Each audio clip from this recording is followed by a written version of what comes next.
Morning, welcome back to another episode of Ali's Digger Diary. In today's episode I will be refitting that hydraulic pump to a machine. If you missed the video in which I removed the pump, the machine is a DX80. It's a farmer's machine, doesn't do an awful lot, he said, but the problem was it was putting hydraulic oil into the bell housing. That was caused by this seal on the shaft here. So I removed the pump, took it back to the workshop to strip down and just sort of weigh up the options really, because I wasn't sure whether the seal had gone or whether we had damage on the shaft. So once I removed that seal, there was like a perfect black line around where the seal had been running, which you'd expect, but in that black line there was just an ever so slight pothole, if you will. So I priced him a shaft and a seal. Out of sheer interest, I priced a pump, and I came together with 3 different options for him. So by the time we got the seal and the shaft, plus the time to strip the pump to replace the shaft, that was one option. Because of the price of parts, we really were close to buying a whole new pump. I think just with the parts alone, we were just less than 200 quid and we'd have got a whole new pump. So if you can imagine, by the time I put time into stripping it and rebuilding it, you know, a new pump would make a lot of sense. The third option, which I have stressed to the customer may or may not work, when I was removing this seal, it can sit back a little bit further, because the first time when I tried to remove the seal, I tried to put a screwdriver into the side of it to try and collapse it to pull it out. Basically the seal can run on a brand new fresh bit of shaft if we just push the seal in a little bit further. To keep that seal in place and running on a fresh bit of shaft, what I've done is I've made up a shim, which is, I think it's a 0.7mm shim. That will then act as a barrier between the circlip here, which keeps the shim in place, stops it from blowing out. So we've got the circlip, a shim, and then the seal.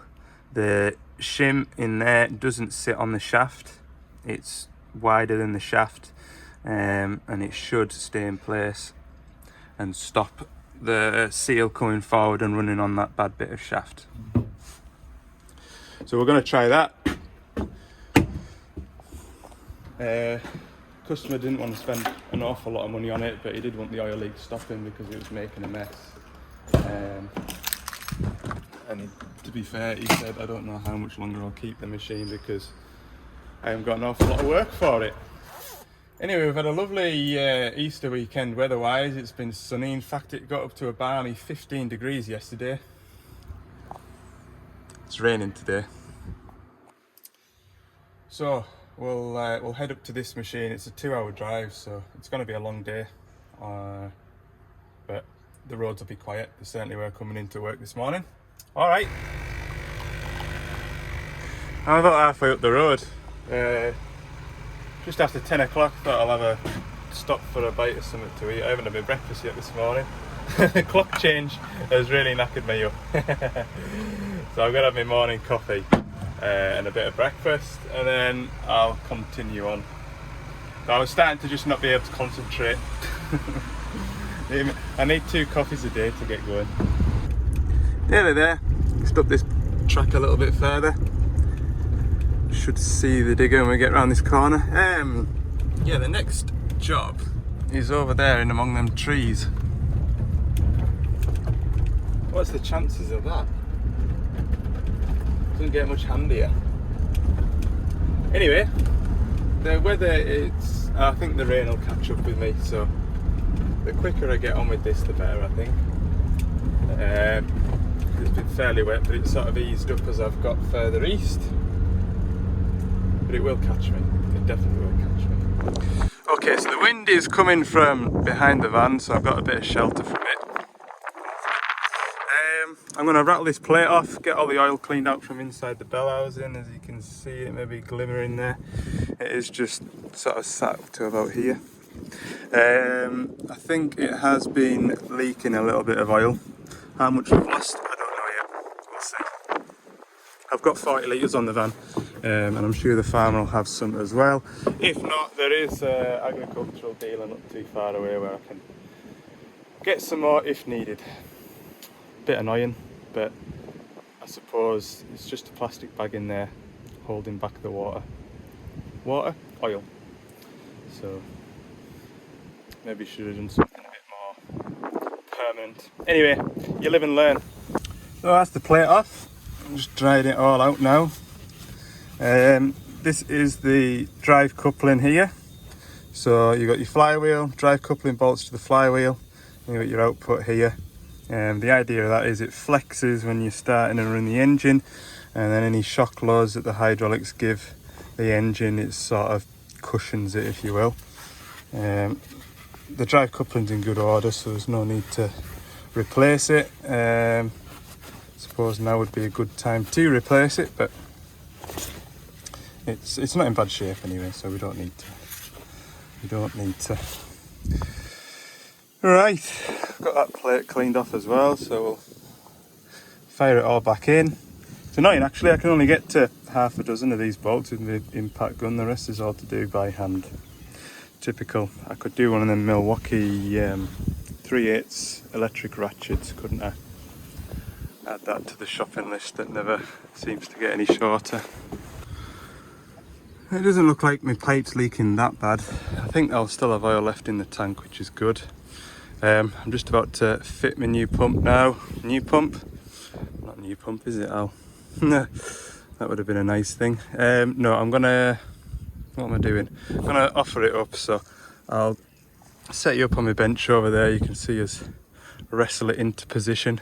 And I'll probably do my best as quick as possible to try and get that pipe attached to this, which is, well, it was awkward coming off just because of the angle at which the bolt's going at. So it's going to be twice the job getting it all lined back up again. At the same time as offering that up, I need to get the feed pipe for the pilot pump installed as well. So I've cleaned up as best I can in there, so there isn't any muck going to fall into there or into here or into there. So yeah, next 15 minutes we'll be flying hopefully.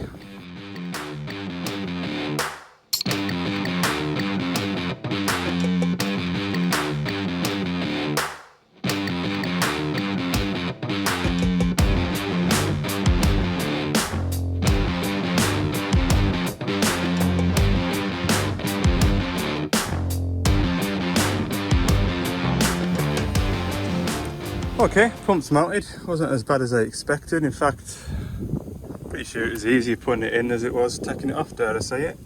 So I've got the two bolts that hold this pipe tightened up at the bottom. So I've just got these two here to nip up.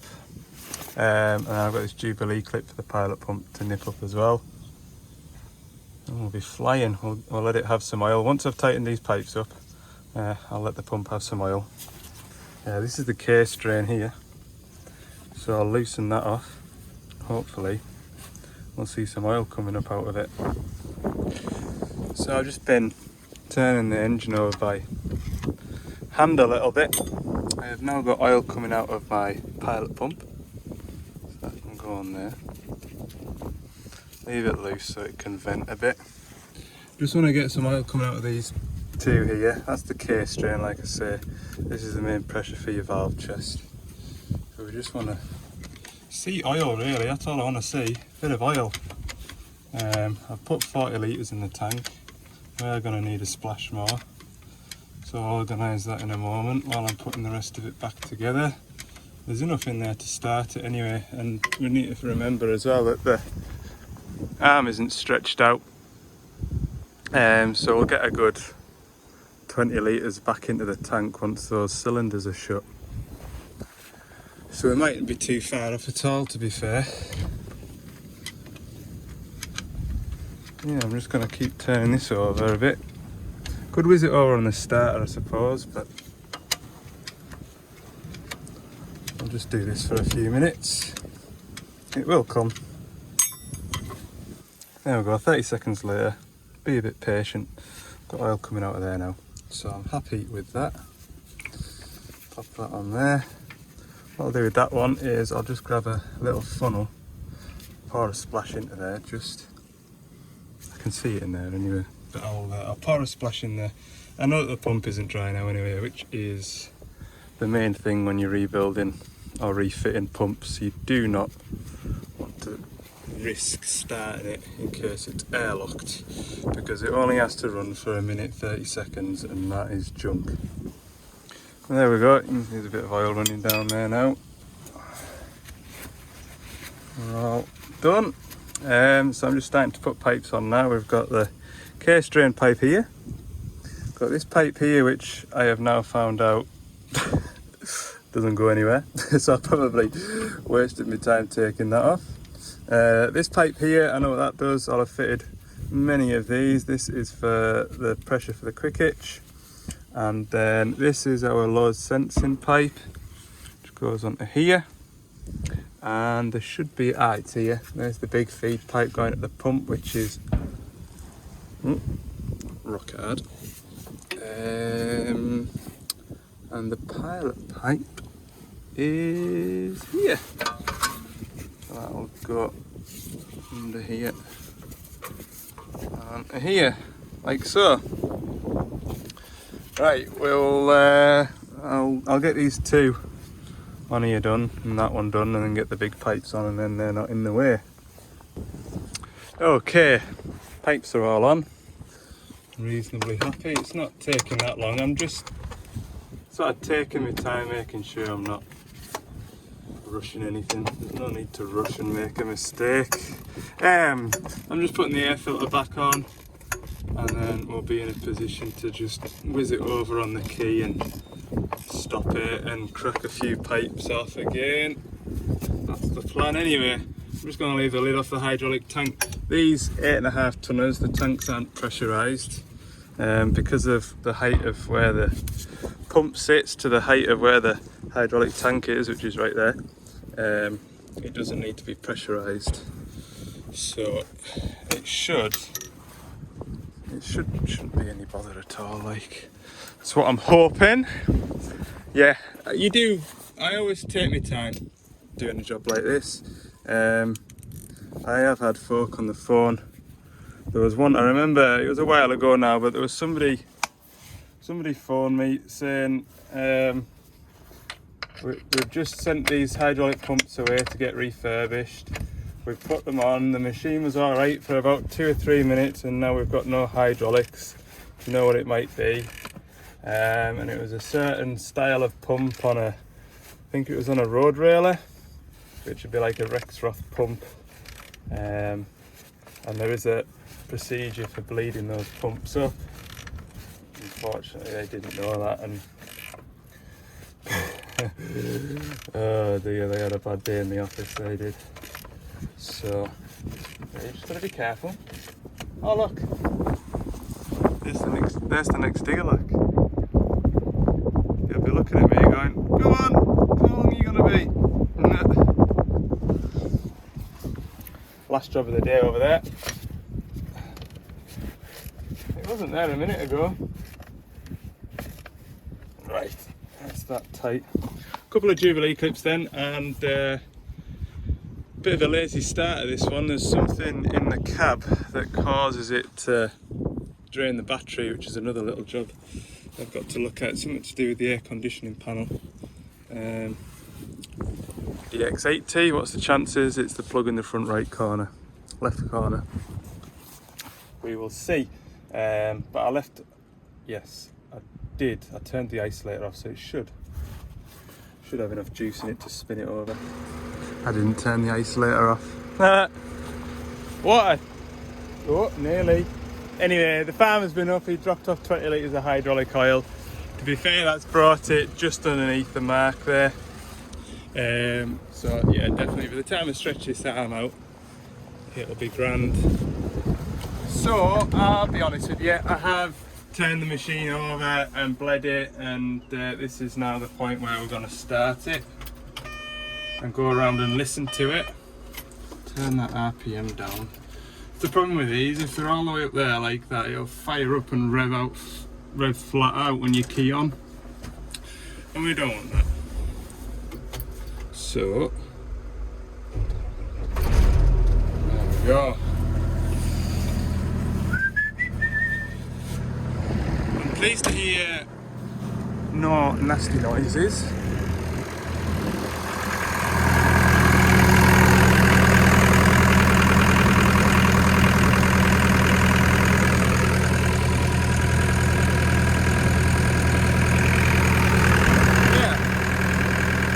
All is good. Okay, so I've just checked and topped up the hydraulic oil level. That's good. I've just tracked it backwards and forwards. That's good.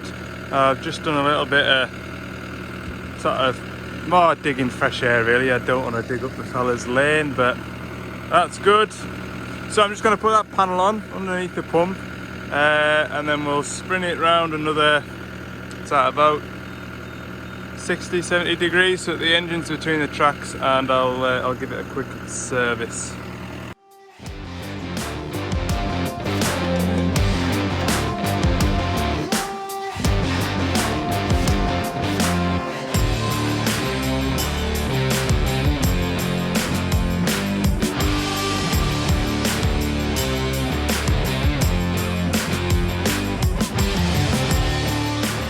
Okay, service finished.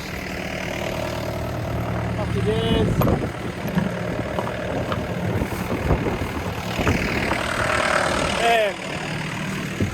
Oh, I'll tell you once I switch that engine off, it sounds quite loud.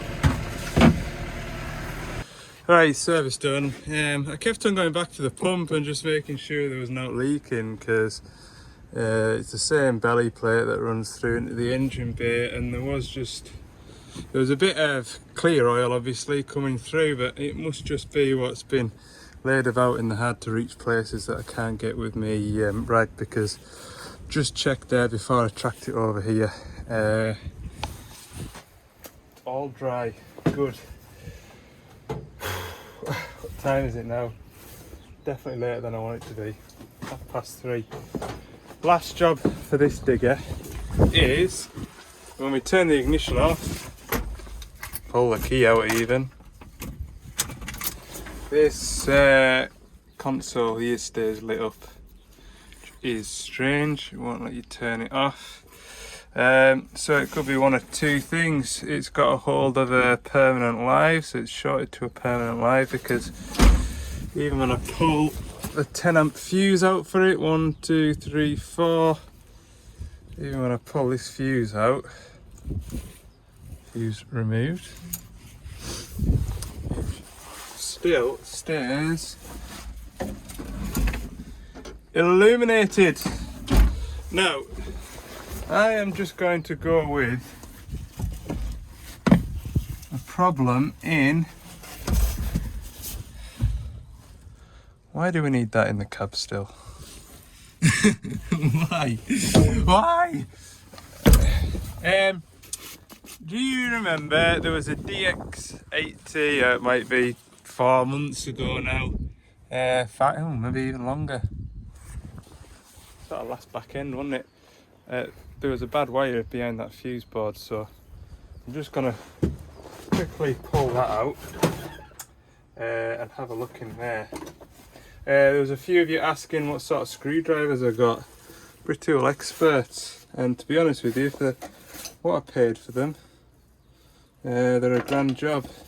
I've got some long, sort of narrow little flat heads, a couple of stubbies, a couple of long handles, but yeah, no, so far so good. They've been excellent, like, so I'll recommend them.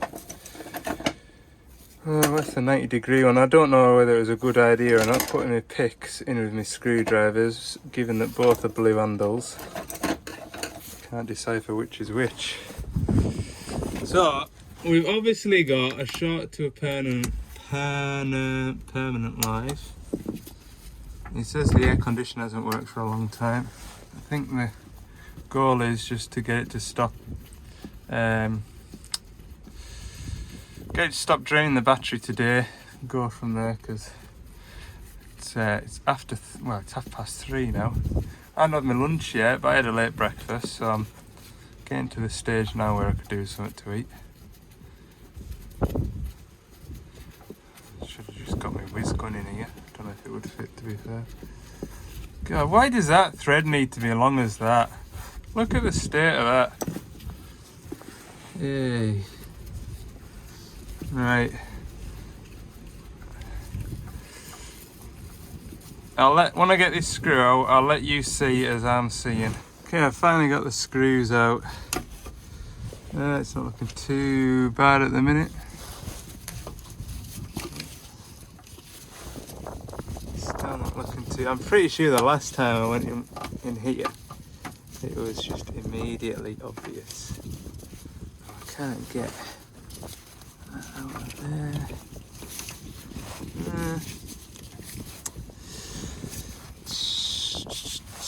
Right, those wires there, going to this plug here.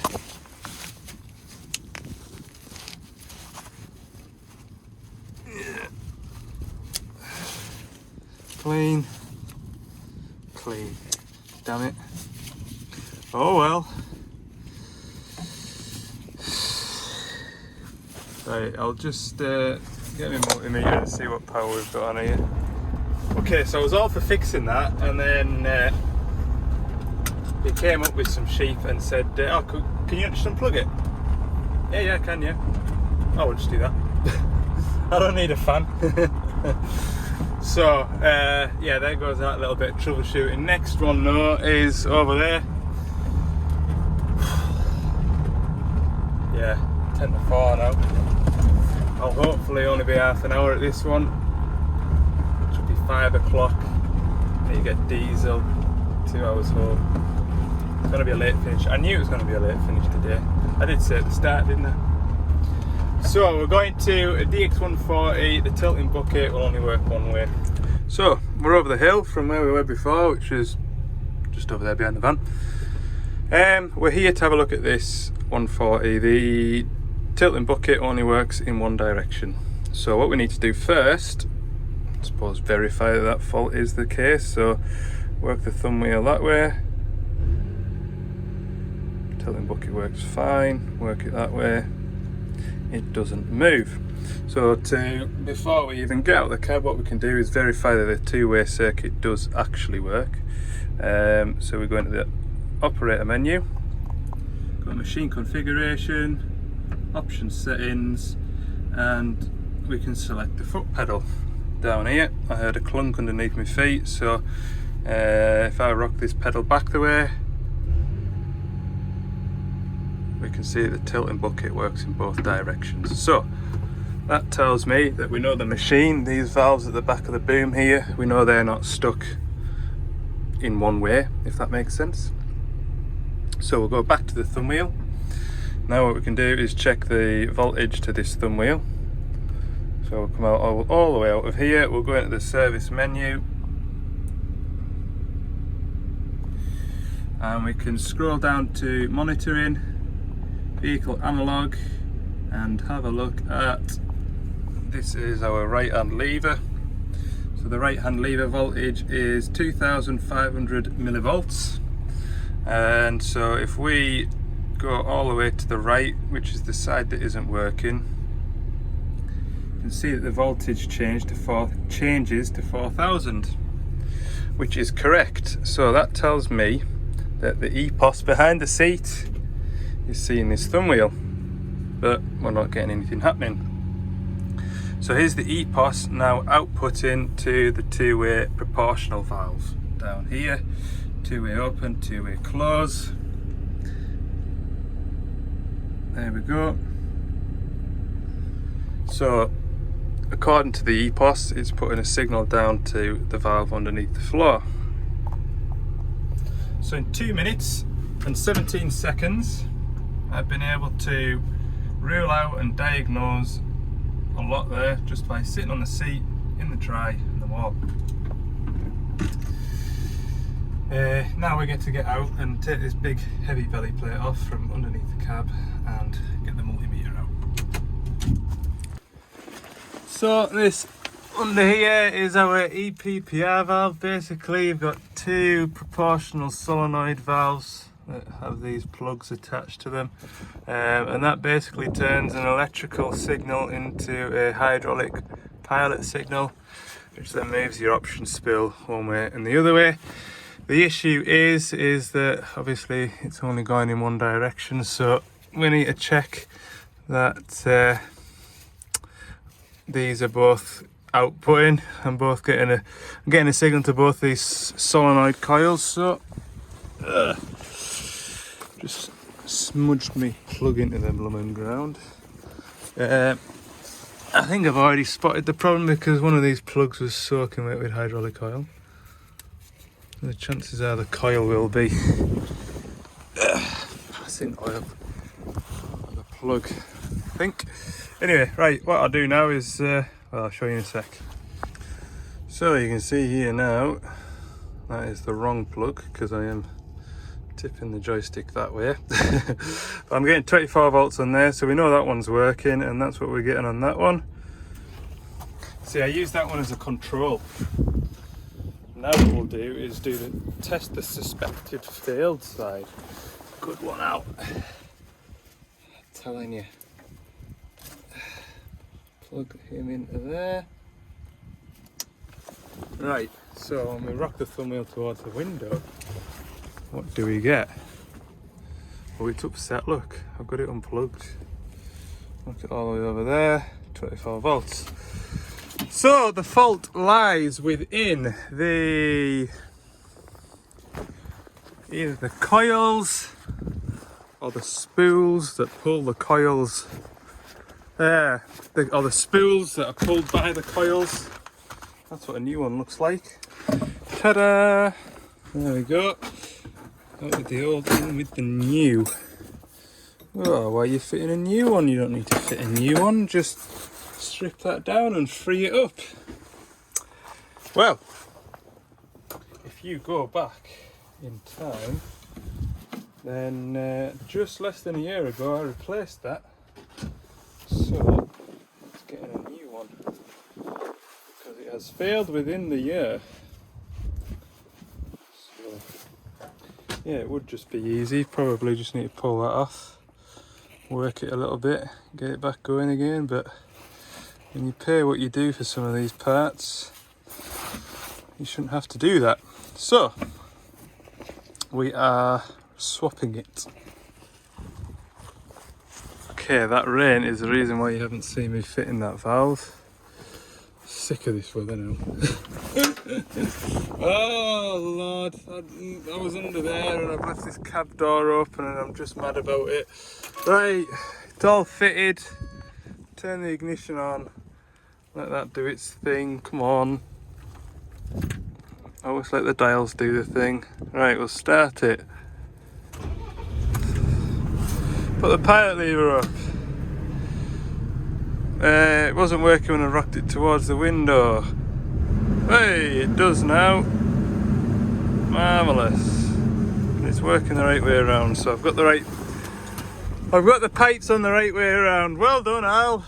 You are just amazing. I won't go that far. Oh dear. Right. Now I get to have a fight with a bent up belly plate. Yeah, when I saw that belly plate bent up, I was like, oh aye, that'll be why it's not working. It'll have chopped up the wiring, but I'm afraid the wiring's all intact. So it is. Whoa man, it is just disgusting out there. The wind's coming from the east as well, so it's been cold all day. Cold, wet rain. Any road. Speaking of any road, we've got timber right by the roadside, look, to watch them. That's the day put in for me. It's 16 minutes past 5, so by the time I get fuel and whatnot, 2 hours back down the road, we're looking at about half past. We'll be lucky if we're back for 7:30, won't we? which is a shame, but life goes on, doesn't it? I'm going to have a bit of a catch-up day tomorrow. I've certainly got paperwork to sort out and the van to restock, and then I'll decide what exactly I'm going to do after that. So we'll round the video up at that for today. Thanks for watching. Hope you've enjoyed this video. If you have, let me know by clicking the like button, and if you haven't already, I'd appreciate it if you subscribed as well, because that'd be good. Okay, we'll see you in the next one.